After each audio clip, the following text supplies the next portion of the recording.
உங்கள் பிரதிநிதித்துவத்தை முழங்க, உங்கள் ஜீவநாடிகளையும் ரத்த உணர்வுகளையும் உங்களுடைய ஜீவாதார உரிமைகளையும் முழங்க ஒரு அமைப்பு தேவை என்பதை மட்டும் இஸ்லாமிய மக்களே நீங்கள் அதில் தெளிவாக இருங்கள். நீங்கள் இந்த தமிழகத்தின் தலைவிதியை நிர்மாணம் செய்யக்கூடியவர்கள்.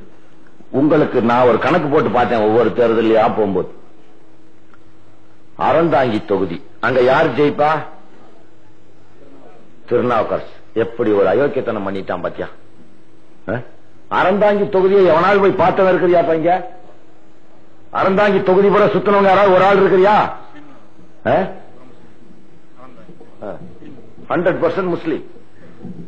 82,000 முஸ்லீம் வாக்காளர்களும் கொண்ட ஒரு தொகுதியில் அறந்தாங்கியில் எப்படிப்பா ஜெயிப்பாரு? அவரு தேவமாறு ஓட்டு. தேவர் எவ்வளவு ஓட்டு தெரியுமா? 14,000 ஓட்டு.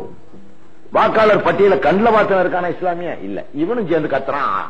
அப்ப நீங்க சொன்னா பாத்தியா நம்ம கூட்டத்துல இது முழுக்க முழுக்க முஸ்லீம் மக்கள் கூடியிருக்க கூட்டம். ரொம்ப தப்பி தவறி செபஸ்டின் சந்திரசேகரன் 2 பேர் உள்ள விழுவான். அதையும் போலீஸ்காரன் தனியா கூப்பிட்டு நீயாப்பா போய் முஸ்லீம் கூட்டத்தில் நோண்டி விடுவான். 2 பேர் ஒன்னா இருக்கிறானே அதுக்கு மாலை போட்டு ஆடோ அந்த இன்ஸ்பெக்டர் 50 ரூபாய் பரிசு கொடுப்பானா? கொடுக்க மாட்டான்.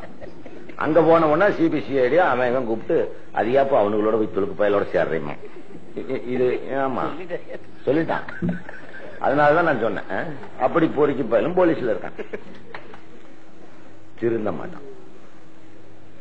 அறந்தாங்கிங்கிறது 82,000 முஸ்லீம் வாக்காளர்கள் கொண்ட தொகுதி. பதிவு பெற்ற வாக்காளர்கள், பதிய பெறாதவர்கள் ஒரு 20,000 பேர் இருப்பான். 1 லட்சம் பேர் இஸ்லாமியர்கள் வாழுகிற ஒரு தொகுதி. 1.5-2 லட்சம் பேர் வாக்காளர்கள். 82,000 பேர். எப்படி அங்க திருநாவுக்கரசு ஜெயிக்கிறான்?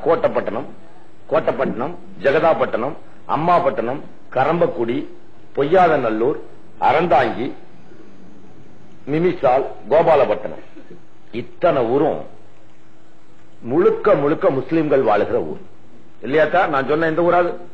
இங்க எப்படி ஒரு திருநாவுக்கரசுங்கிற தேவர் ஜெயிக்கிறான்?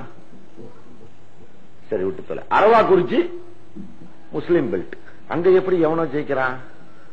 ராமநாதபுரம் என்ன தொகுதிப்பா? முஸ்லிம்கள் தொகுதி. தேவிப்பட்டினம், சித்தார்கோட்டை, அட்டியூத்து, அண்டக்குளம், பனக்குளம், வானூர், சின்ன கடத்தெரு, இந்த 7 ஊரும் சேர்ந்து கிட்டத்தட்ட 79,000 பேர் வாக்காளர்கள். என்னமோ 80,000 வாக்காளர்கள் உள்ள தொகுதியா பாருங்க. உங்க திருச்சி மத்திய தொகுதி, திருச்சி 1 எவ்வளவு முஸ்லீம் இருப்பீங்க? நீங்க எல்லாம் சேர்ந்து ஒரு ஆளை நிறுத்தியிருந்தா வேற முஸ்லீம்கள் ஒட்டுமொத்தமா ஒரே ஆளுக்கு போட்டிருந்தீங்கன்னா வேற யாராவது ஜெயிக்க முடியுமா? 68,000 முஸ்லீம் வாக்காளர். மதுரை மத்திய தொகுதி, கோவை மேற்கு, வாணியம்பாடி, ஆம்பூர், கிருஷ்ணகிரி, அம்மாப்பேட்டை, பாப்பநாசம், அது மூப்பனார் தொகுதிங்கிறான். எப்படிடா மூப்பனார் தொகுதி? சோழாவரம், கடலாடி, 90,000 வாக்காளர்கள் கொண்ட கடலாடி, இளையாங்குடி 86,000 வாக்காளர்கள் கொண்ட முஸ்லீம் வாக்காளர்கள். அங்க தமிழ் குடிமகன் ஜெயிக்கிறான். என்னடா இந்த ஊர்? ஆர்எஸ் மங்கலம், திருப்பாலக்குடி, அல்ல 100% முஸ்லீம் பெல்ட். ஏன் இவனுக்கு தெரியாது முஸ்லீம்கள் இவ்வளவு பேர் வாக்காளர்கள் அப்படின்னு ஒரு வயலுக்கும் தெரியாது. இப்படி கிட்டத்தட்ட 80,000 வாக்காளர்கள் கொண்ட 60 தொகுதிகள் உண்டு. சேப்பாக்கம், திருவல்லிக்கேணி, ஆயிரம் விளக்கு, துறைமுகம். 4 தொகுதியில முஸ்லீமா ஜெயிக்க வச்ச? சரி, உனக்கு ஏதாவது அதுல நன்மை விளைஞ்சிச்சா? பிள்ளையார் ஊர்வலம் அதே தெருவில் தான் போகுது. அந்த 4 தொகுதியும் சுத்தித்தான், 4 முஸ்லீம்களை சுத்தித்தான் பிள்ளையார் ஊர்வலம் இருக்கிறான். அந்த 4லயும் முஸ்லீம்கள் வாக்கு மட்டும்தான் வெற்றியை நிர்மாணித்திருக்கிறது.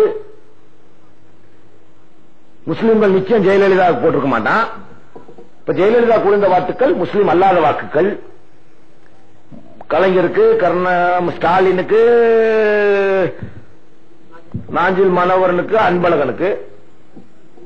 புள்ளியார் ஊர்வலத்தன்னைக்கு முஸ்லீம்கள் பக்கம் போகாதப்பா அப்படின்னு துண்டை வேட்டி தோல்ல போட்டு வந்து நின்றுவானா? எவனாவது நிக்க மாட்டான்டா. அவன் நிக்க மாட்டான்.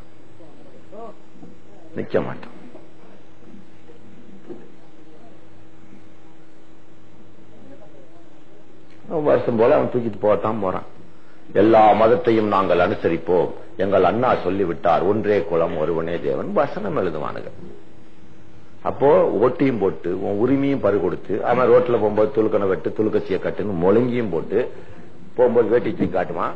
நம்ம இவ்வளவுக்கு சகித்து போக நாம் சாமானிய மக்களா என்றால் நம்முடைய உரிமைகளை பறிகொடுத்து 60 தொகுதிகளில் இஸ்லாமிய மக்களே நீங்கள் முஸ்லிம்களாக நிறுத்தி முஸ்லிம்களே வெல்லக்கூடிய தொகுதி 60 தொகுதிகள். இந்த பாப்பநாசம் மூப்பனார் தொகுதிங்கிறான். ஐயம்பேட்டை, பண்டாரவாடை, ராஜகிரி இதெல்லாம் மூப்பனார் தொகுதியா? மூப்பனாருக்கு அங்க யாரா இருக்கா? மூப்ப எத்தனை பேரா இருக்கிறான் சொல்லுங்கள். பாப்பநாசம், பூம்புகார், சீர்காழி, காட்டுமன்னார் கோயில் 60 தொகுதிகளை இஸ்லாமிய மக்களே யாருடைய உதவியும் இல்லாமல் எந்த அரசியல் கட்சியின் தயவில்லாமல் இந்த பள்ளிவாசல்கள் நமக்காக ஒரே முழக்கம், ஒரே ஒரு ஜும்மாவிலே இந்த முஸ்லீமை நிறுத்தியிருக்கோன்னு எல்லா முஸ்லீமும் போய் ஒரு ஐக்கிய ஜமாத்துல சேர், ஐக்கிய ஜமாத்துல ஒரு துண்டு சீட்டை கொடு, எவன் பேர் வருதோ அவன் தான் எம்எல்ஏ. 60 எம்எல்ஏ தேர்ந்தெடு.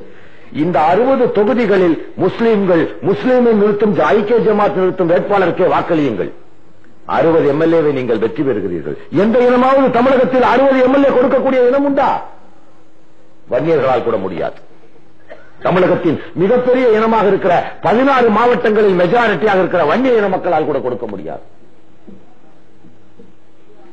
60 எம்எல்ஏக்களை நீங்கள் ஜெயிக்கலாம். இது நான் இன்று இல்லாவிட்டால் நாளையாவது ஒரு காலத்தில் நான் என்னுடைய கபரஸ்தானிலாவது வந்து நீங்கள் இதை ஒத்துக்கொண்டுதான் செல்ல வேண்டும், நீங்களும் உங்கள் வாரிசுகளும்.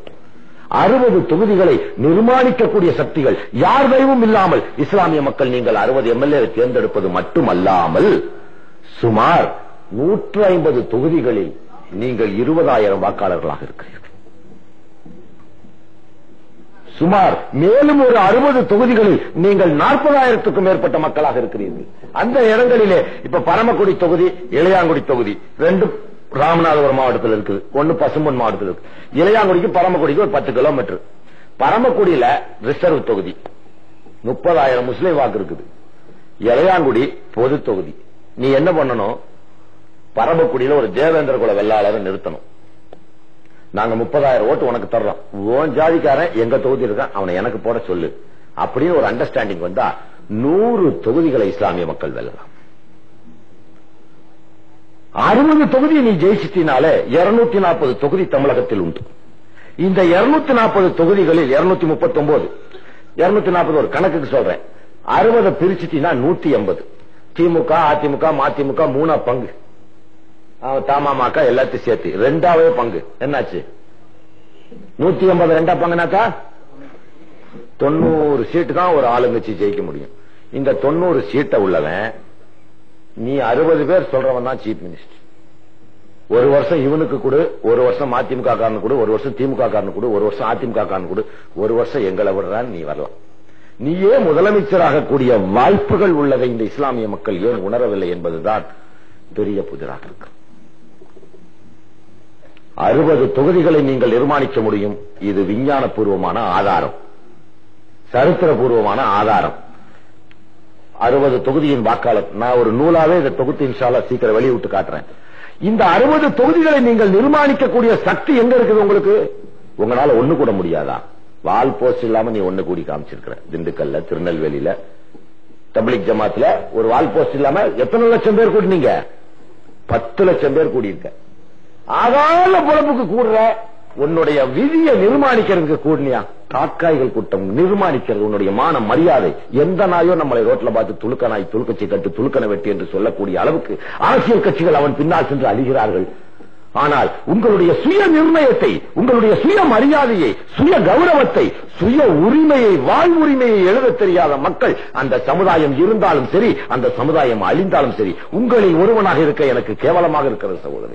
எவனோ எச்சில் போடுகிற 4 சீட்டுக்கு நம் தலைவர்கள் அவன் கால்களை நக்கிக் கொண்டு திரிகிற ஒரு சமுதாயம்